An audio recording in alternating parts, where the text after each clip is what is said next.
What's going on, you guys? My name is Rage and we are finally back now in the final section of Dark Dimension 4. I'm very excited to show you guys the characters that I'm bringing up, as well as their abilities and how far I've leveled them up. So starting off here, Ebony Maw has been here full circle with me since Dark Dimension 3 and I've utilized him heavily. Unfortunately with him losing usage in the game, but you know what? I've already kind of invested him in the beginning, so it's just nice that I can still utilize those resources I've already put in. But you can see here, the only ability I don't have T4, this is basic. I just didn't feel like it was necessary, but I got super lucky with the 6 red, and he's almost maxed out on everything, so I'm just very glad I'm bringing him on board. His sustainability, his healing, his defense up is going to be very much appreciated. Doing damage, taking away positive buffs away from the enemies, as well as doing immense scaling the damage in terms of their health pool. It's going to be Phoenix here. You bet we're going to fully take advantage of Dark Phoenix when she's resurrected. She does immense damage for our team, and we're going to definitely utilize that to the utmost.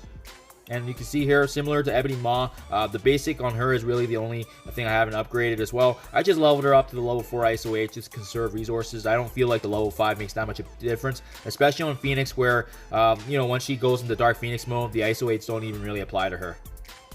Next, to synergize with these two, actually providing a little bit of support and synergy, it is going to be Jubilee here. And with Jubilee, it's nice with her because she has a stun. Even her basic has that opportunity to actually apply blind. So although it's not guaranteed, we still have a really good chance, a 70% chance, as you can see. So that to me is better than not. And being able to kind of prevent the enemy from taking their turn is going to be much appreciated. And we also got a nice stun that can also reduce the turn meter. Where Jubilee is going to add a lot of value is going to be on her special here, where on the kill, she's actually able to spread 3 negative conditions and actually spread that out to other enemies. So you bet we're going to take full advantage of that. Unfortunately, it doesn't spread the stun, but you know what? So as long as it's like a blind or maybe it's a slow, we could definitely fully utilize that for sure. And then last but not least, as talked about in my preparation video, it is going to be Dr. Octopus. I like Dr. Octopus because he can provide additional support. With Dr. Octopus, he can summon a shocker to actually soak away and take away damage. He's also going to prevent enemies from actually being able to apply offense down against us. Not that it matters too much in Dark Dimension 4, but just having that resistance is very nice. I didn't T4 this ability because you can see he gains a lot of value in war, and to be honest, my Sinister 6 team isn't actually really built up right now, so that's the reason there. That being said, you guys, that is the 4 characters I'm planning to bring in now into the Legendary Notes. Let's dive right into the gameplay. And as per usual, you guys, I am following Dutch Rudder's Dark Dimension 4 guide as reference. So if you haven't already, check it out in the link description below. And essentially what he does is he outlines in each wave the specific enemies we need to take down when the next wave actually spawns. So it's just a nice little roadmap that I have been using through Dark Dimension 4, and I highly recommend it because Dutch Rudder is definitely one of the few content creators that does an excellent job of doing this. So starting off in this initial wave, you guys, you do see that we're up against significant targets that include Hela, Falcon, and Venom. Venom is actually the one that can repeat his ability as long as Ghost Rider and Obsidian. So this is very difficult to begin with already, just as these guys are very tanky. And with Falcon giving them speed up and Hela spreading negatives, we definitely need to be 100% aware of that. And first and foremost, you're going to see that I am going to target Falcon as soon as possible. Just, you know, he's squishy, but, you know, with him giving speed up to the team, it's not a good sign. So that's why I go ahead, and he is actually the first one I do stun, thanks to Jubilee. And you're going to want to use Jubilee to essentially blind anybody that you see having a turn, especially if it's Hela or Venom that has the ability block that can slow us down, right? Opportunities where you can, utilizing Dr. Octopus to flip all the positives to negatives.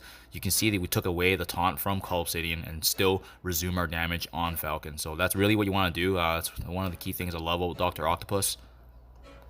And again, Jubilee is going to be really key because if you can land her blind, it's going to save a lot of damage. And you can see now with Falcon almost down, we're going to go ahead and finish him off first.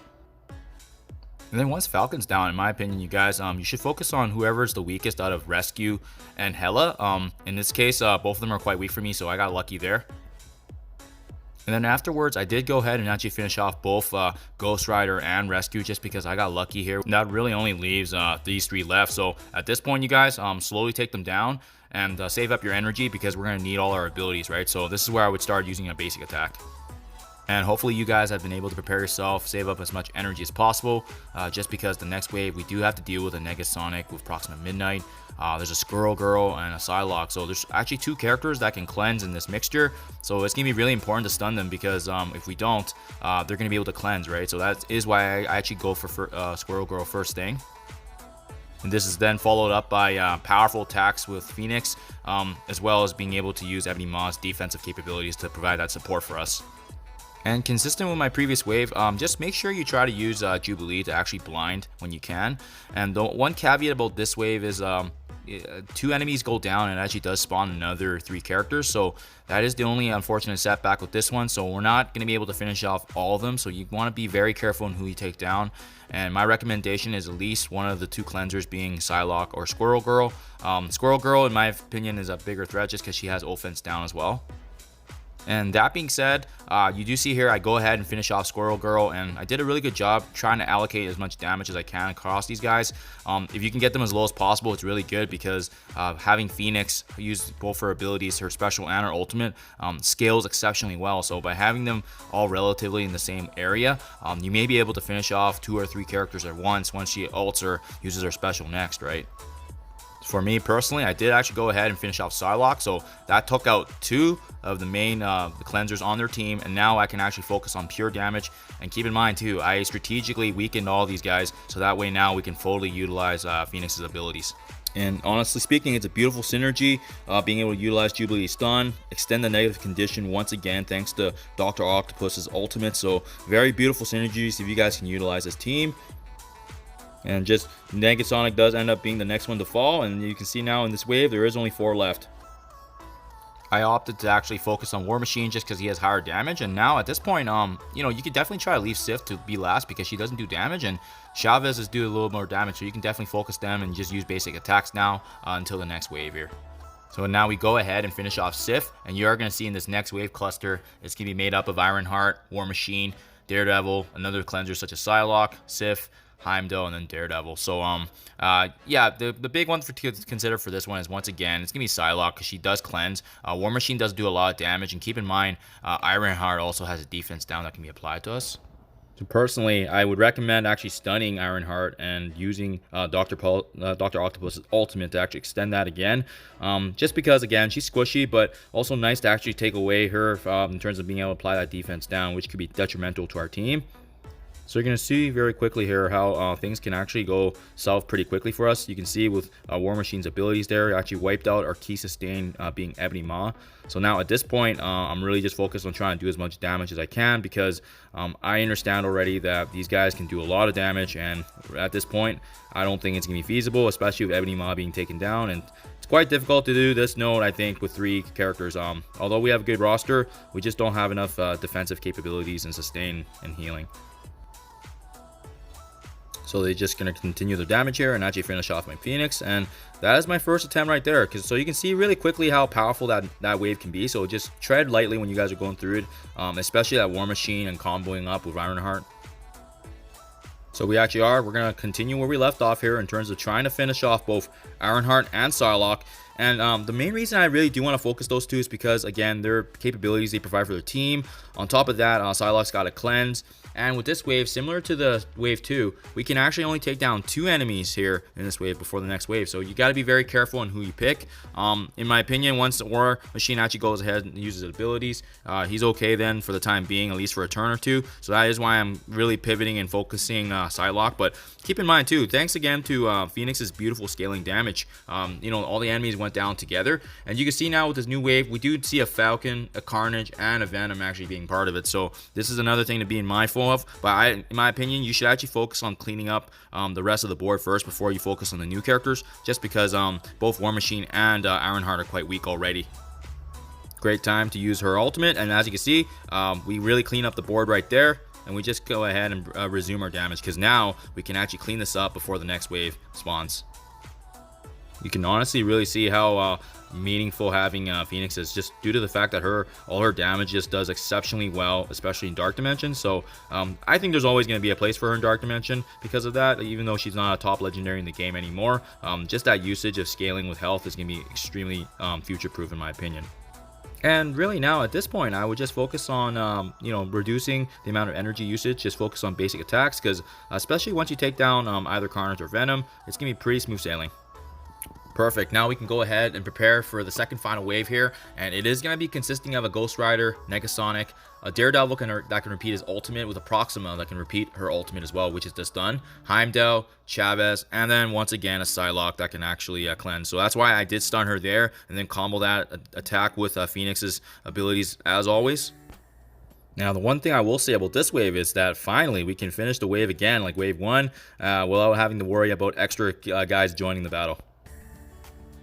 Resuming my damage here, I do go ahead and actually finish off Psylocke now finally, just because, again, we just want to make sure they don't have a cleanser so that our negative conditions will actually stick. And once again, Phoenix coming in absolute clutch. As you can see, the devastating amount of damage she can do is overwhelming for these guys. And at this point, there's only 4 left, so I would focus on damage dealers such as Ghost Rider and Negasonic, leaving Heimdall and Daredevil last just because they do a little less damage and they're tankier, and you want to save your abilities again for the last wave. Daredevil goes down, and now finally, last but not least, it is going to be Heimdall. And then finishing off Heimdall, I don't think this last wave is too bad. It's a Call Obsidian with, once again, another Hela, Heimdall that can repeat specials. There's 2 of them, another Falcon, and once again, Psylocke and Ironheart. So you can see this cluster just being very consistent with the previous waves, but fortunately, we have dealt with most of them already.